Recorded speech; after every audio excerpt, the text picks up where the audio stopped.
Hi, LosAl, and welcome to episode 3 of our 4-part series during Black History Month.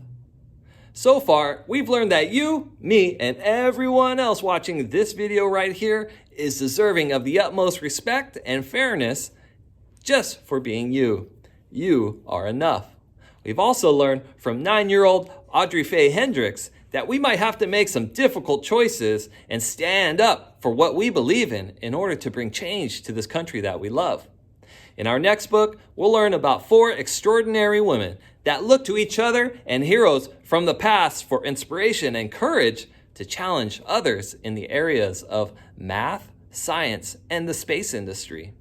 So cozy up with a loved one and enjoy Hidden Figures, the true story of 4 Black women and the space race by Margot Shetterly and illustrated by Laura Freeman. Let's begin. Hidden Figures, the true story of 4 Black women and the space race. Written by Margot Shetterly and illustrated by Laura Freeman. Hidden Figures. Dorothy Vaughan, Mary Jackson, Katherine Johnson, and Christine Darden were good at math. Really good. In 1943, the United States was at war, World War II. Dorothy Vaughan wanted to serve her country by working for the National Advisory Committee for Aeronautics, the government agency that designed airplanes. Having the best airplanes would help America win the war. Making airplanes fly faster and higher and safer meant doing lots of tests at the agency's Langley Laboratory in Hampton, Virginia. Tests meant numbers, numbers meant math, and math meant computers. Today, we think of computers as machines, but in the 1940s, computers were actual people like Dorothy, Mary, Katherine, and Christine. Their job was to do math. Because Dorothy was Black and a woman, some people thought it would be impossible for her to get a job as a computer. She lived in Virginia, a southern state, where laws segregated or kept apart Black people and white people. They could not eat in the same restaurants. They could not drink from the same water fountains. They could not use the same restrooms. They could not attend the same schools. They could not play on the same sports teams. They could not sit near each other in movie theaters. They could not marry someone of a different race. But Dorothy didn't think it was impossible. She was good at math. Really good. She knew she was the right person for the job. She applied, and the laboratory offered her a position as a computer. At work, Blacks and whites were kept apart. The white computers worked in one building, and Dorothy and the other Black computers worked in a different building in their separate office. Even though they worked on the same kinds of assignments, the Black computers and white computers used separate bathrooms and ate in separate lunchrooms.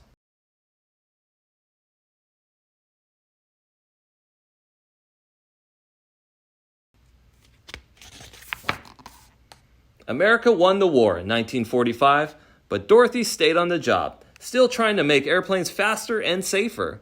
By 1951, the Americans and the Russians were competing to see who would build the best planes. That meant more experiments and more numbers. Lots and lots of numbers. And more numbers meant the need for more computers. That's when Mary Jackson got a job as a computer at Langley.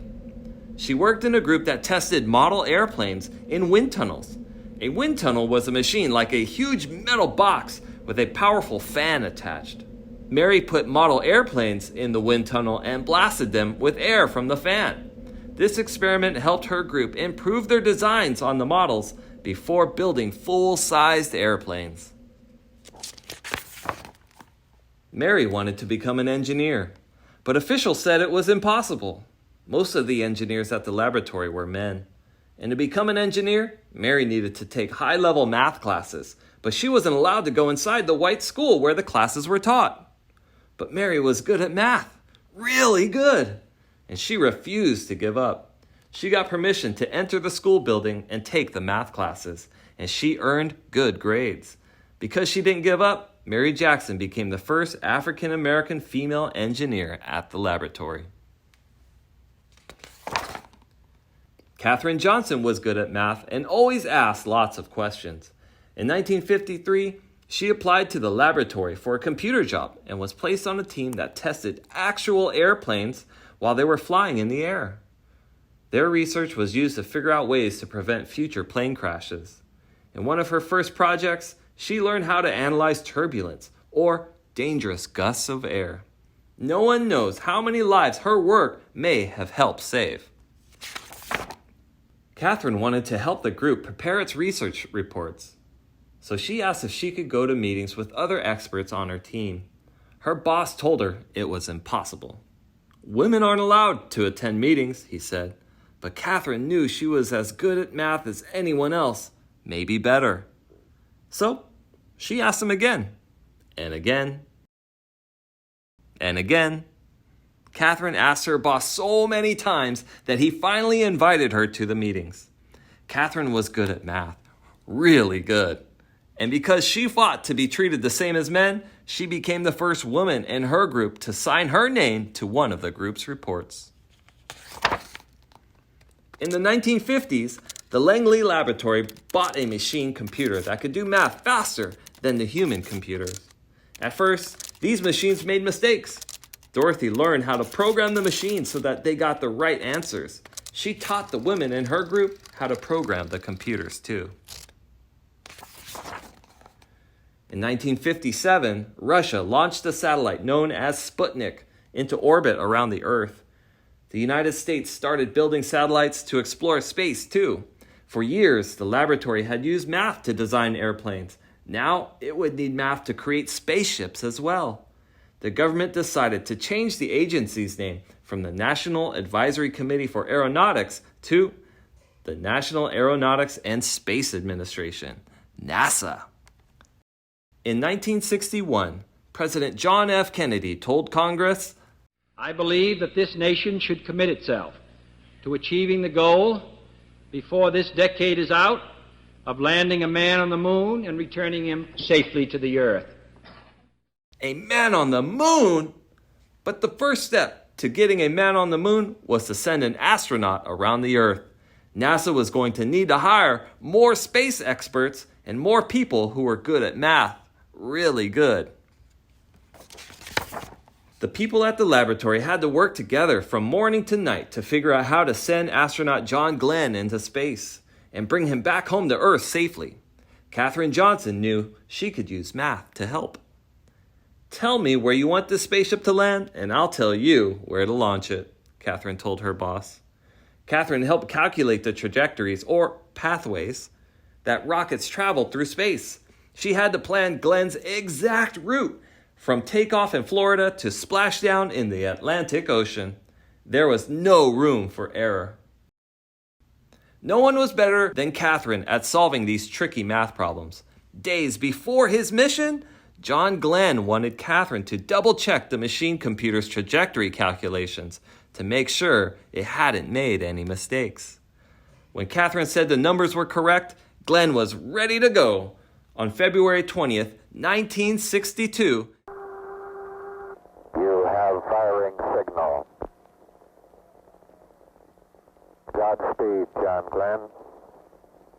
10, 9, 8, 7, 6, 5, 4, 3, 2, 1, 0.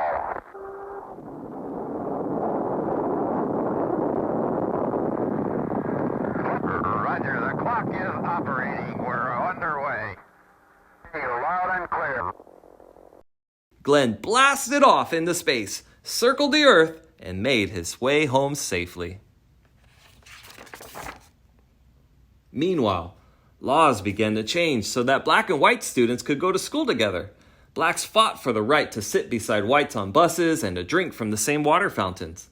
At the laboratory, black and white computers started working together in the same offices, eating at the same lunch tables, and using the same bathrooms. Black and white moviegoers could sit next to each other in the same theater. Across the country, people started to think about ways to bring equality to all Americans. Christine Darden was good at math, and she loved electronic computers. She started working at Langley in 1967. Christine wanted to become an engineer, and thanks to Dorothy, Mary, and Catherine, she knew it was possible. Eventually, she became an engineer for supersonic airplanes, planes flying faster than the speed of sound. But her first job was to help with NASA's mission to the moon. The people at the laboratory prepared for years to send astronauts to the moon, about 238,900 miles away from Earth. Finally, on July 20th, 1969, the world watched as the three men arrived at the moon in their Apollo 11 spacecraft. It's one small step for man, one giant leap for mankind, said astronaut Neil Armstrong when he stepped onto the dusty surface. But it was also a giant leap for Dorothy, Mary, Catherine, Christine, and all of the other computers and engineers who had worked at the laboratory over the years. The moon landing was a success from takeoff to splashdown, but there was no time to rest. Once NASA landed astronauts on the moon, the people at the laboratory began dreaming of sending humans to other planets such as Mars or Jupiter or Saturn. They started to imagine hyper-fast space planes that could travel around the Earth at 7 times the speed of sound. The next adventure wouldn't be easy and would require lots of tests and lots more numbers. But Dorothy, Mary, Catherine, and Christine knew one thing. With hard work, perseverance, and the love of math, anything was possible. Wow, what an amazing story about these civil rights heroes and amazing, extraordinary thinkers.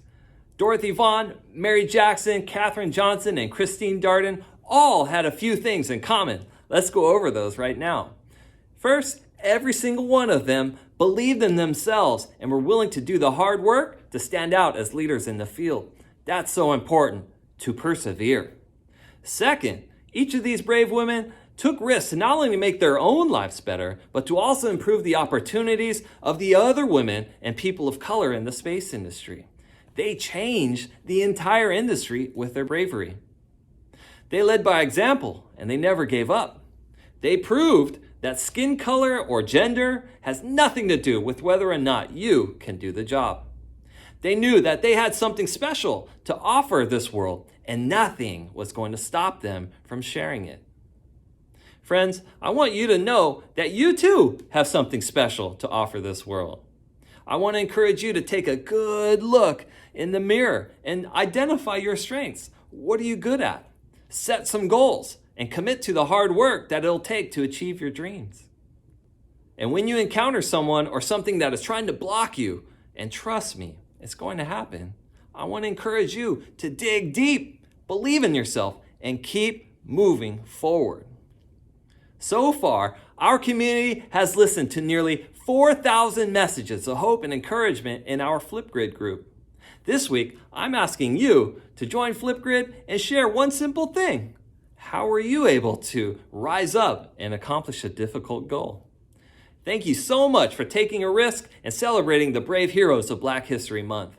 Tune in next week for our reading of Most People by Michael Liana and Jennifer E. Morris. Until then, I'll see you online. Bye.